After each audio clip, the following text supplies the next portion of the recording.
So hello guys, ako nga pala si Macanegro. Sa mga nagtatanong sa akin kung ano ba yung mga kailangang requirements papunta dito sa Europe or Croatia. Unang-una guys, ang kailangan nyo is police clearance kung saan man kayo manggagaling na bansa.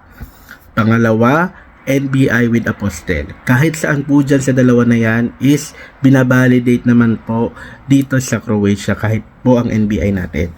Saan po ko kumuha ng NBI? Dito po. Para po makatipid ko kayo, suggestion ko lang po is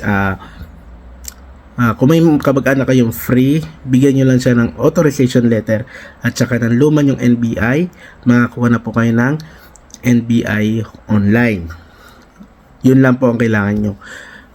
Sa mga nagtatanong kung magkano ang nabayad ko doon sa online pag-process, paggawa with apostle na po yun, total po is 3,100. Tapos hindi pa po kasama yung deliver po papunta doon sa bansa na kinaroroonan ko that time.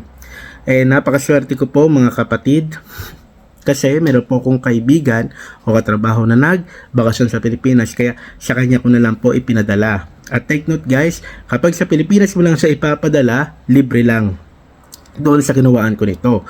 Pero kung sa bansa kung saan ka man naroroon, is yun yung may additional nila.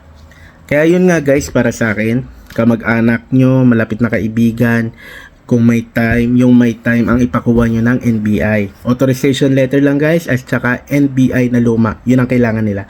Makakuha na kayo ng NBI. Salamat! Sana itong maikli kong video is nakatulong sa inyo. See you!